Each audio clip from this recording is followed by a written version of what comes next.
Welcome back, students, to another class of history. Today we will be doing the second part of the lesson, India's defense system. This is from your standard 9th history textbook. Let us do a quick recap of the first part of the lesson. We saw in the previous module subtopics like what is national security. In this we saw that the entire system, international system, is made up of sovereign nations, and sometimes they have disputes between them, and when these disputes cannot be solved in a peaceful manner, a situation arises where one country can threaten another country with war. In such a situation, it is a responsibility of any country to be prepared always, and that this is called as national security. Then we also saw the different ways to safeguard national security, and we saw how in India, what are the various security systems that India has to safeguard its security. In today's module, we'll be looking at the further part of the lesson.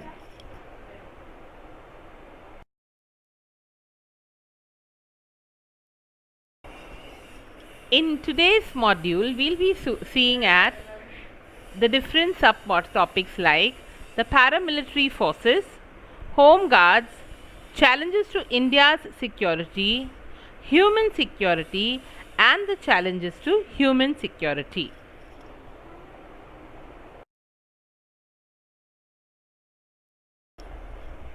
Well, there are paramilitary forces which help to defend India.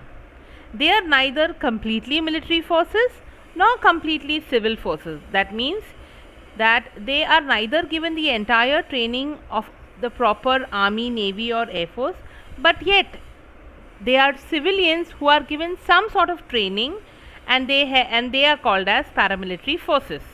Their main task is to help the defense forces, the border security force, coast guard, Central Reserve Police Force, Rapid Action Force are some of the paramilitary forces. The paramilitary forces are responsible for the security of important locations like railway stations, oil depots, water reserves, etc.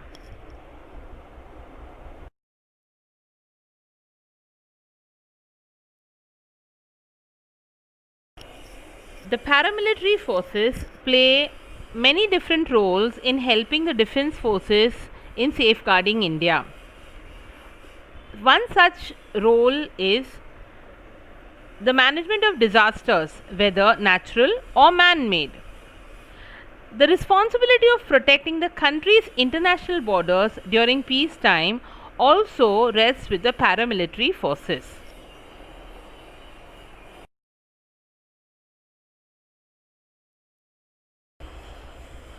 One of the paramilitary forces is the BSF, or the Border Security Force.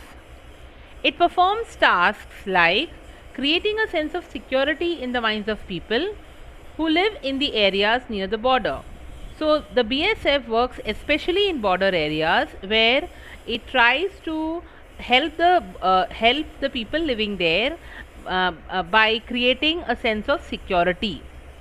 Then the other task of this force is to prevent smuggling. Generally, we find that illegal substances are smuggled across the borders, like drugs, etc. So, it is the work of this BSF to prevent the smuggling. And also, they have to patrol the borders, that is, they have to always survey or supervise the borders.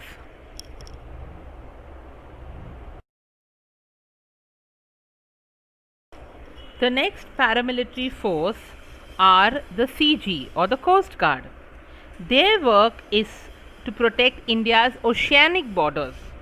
The Coast Guard also carries out tasks like protecting the fishing occupation within Indian maritime borders. That is, in the ocean, the part of the sea that is India's, so it protects the fishing occupation or the fishing boats which go from India and which are there inside that maritime borders.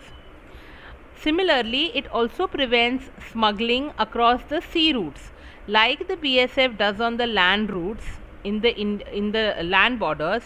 Similarly, the Coast Guard prevents smuggling along the sea routes. The next is the CRPF, or the Central Reserve Police Force.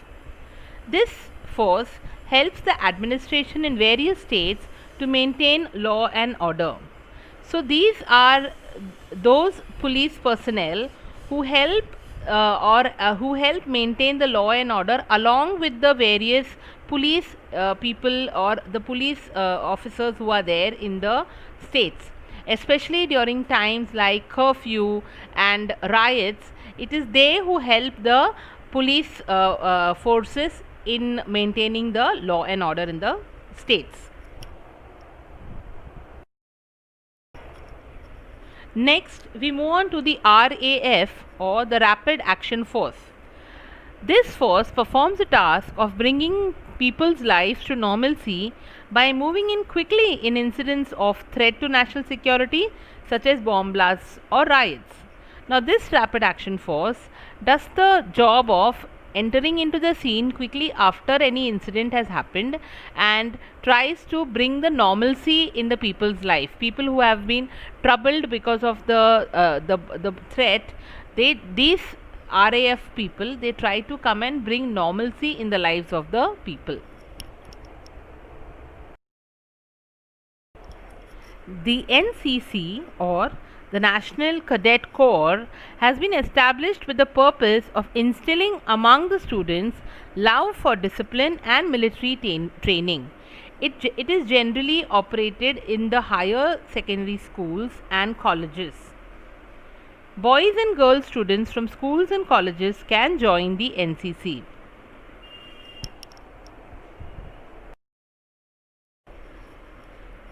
The next force is the Home Guards.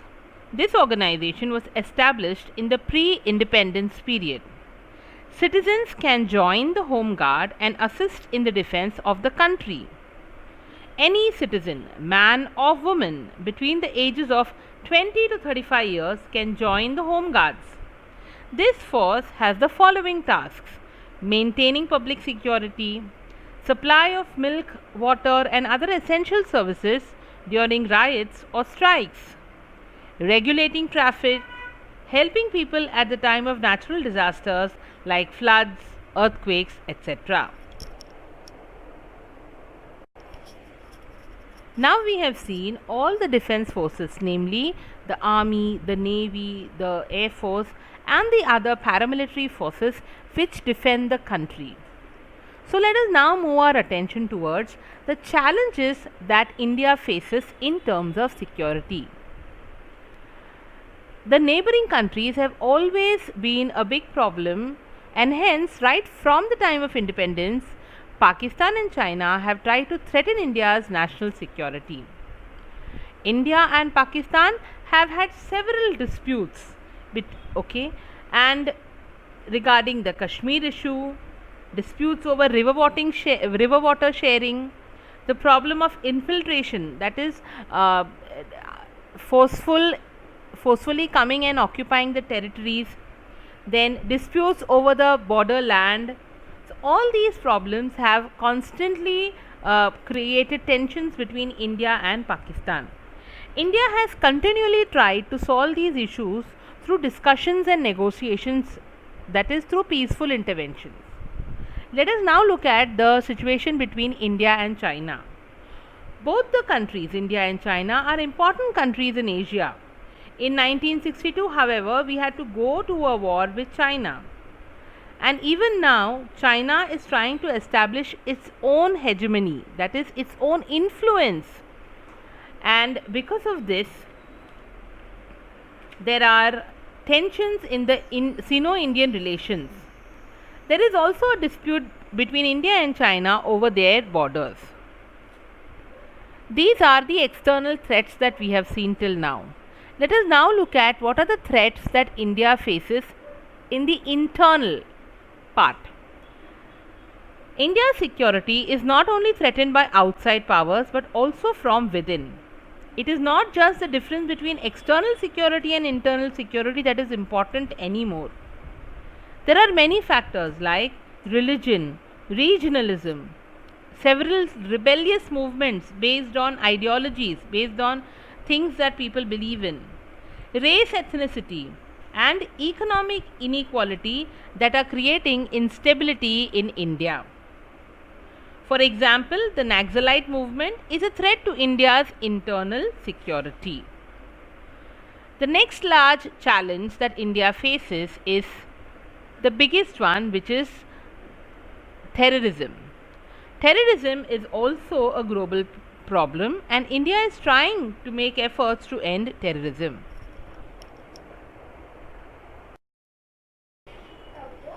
Let us try to understand a new term by the name of human security.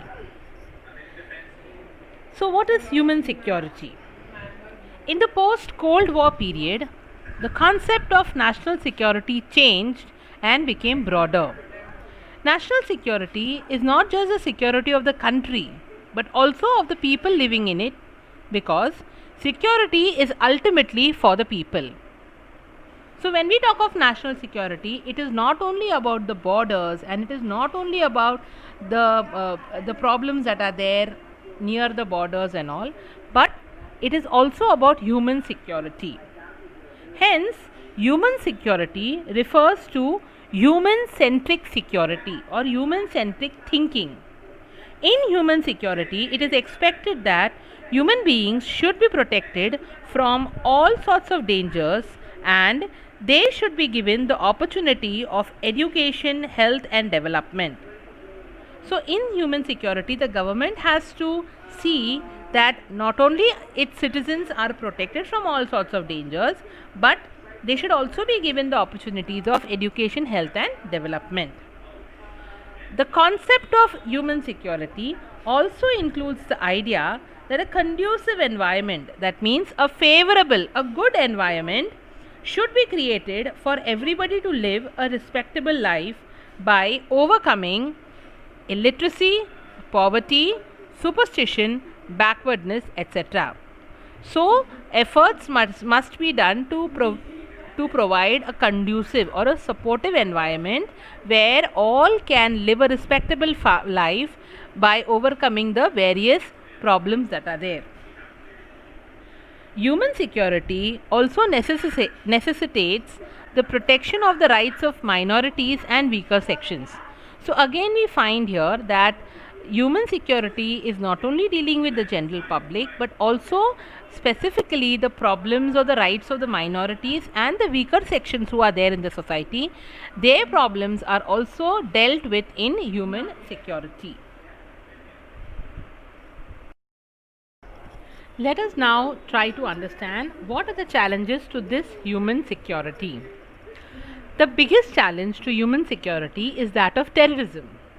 Terrorism targets common, innocent people. It aims at creating terror or fear in their minds so that they begin to feel insecure. Thus,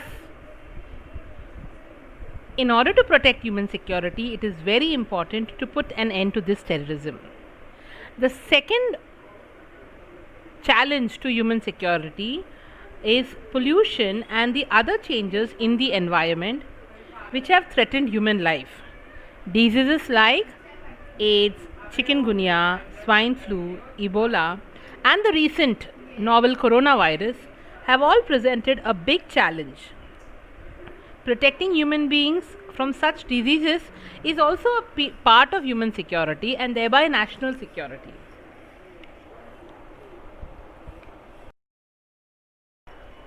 Let us discuss. Do you think that only a democratic form of government can maintain human security? Yes, I think that only a democratic form of government can secure human security. Which points will you present in a discussion regarding the same? The first point is that in a democracy, people are ruled by the representatives elected by the people themselves. Second, it is the responsibility of the government to ensure the internal as well as the external security of the nation and its citizens. Also, the various schemes for the progress of the citizens are implemented by the government in a non-biased manner in a democracy. Hence, it is only the democratic form of government that can maintain human security.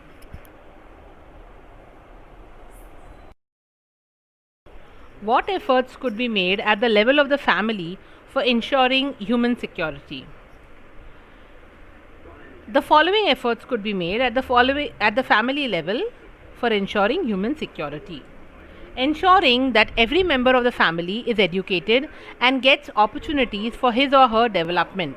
Both the male and female members of the family should get these opportunities. Assurance of a proper healthcare facility for every member of the family. Efforts to instill the principles of secularism and equality towards the religions.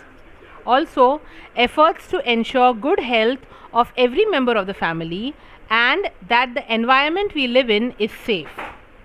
A family is the only one that can make aware of one's social responsibilities. It can teach its children how to behave in public places, etc. A family can instill the importance of a peaceful life and of behaving amicably with one's neighbors. Behaving amicably means behaving in a peaceful manner with one's neighbors.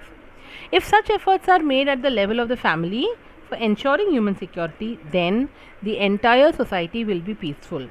Hence, a great amount of efforts could be done at the family level for ensuring human security. Let us now quickly look at the evaluation. Write short notes on functions of the Rapid Action Force. We have already done, children, that Rapid Action Force is one of the paramilitary forces, and what the functions it performs, that is there in the slide and in the textbook. You can go there and check. Similarly, human security, the definition, the meaning of human security, also you can check from the textbook or the slides of the video and you can write. Similarly, home guard, what kind of work it does, all that is mentioned in the slides. You can write from there. Complete the web diagram. Challenges in front of India's security system. So there were 4 challenges in front of India's security system. You can go to the slides, children, and you can write those down as to what the challenges were there in front of India's security system.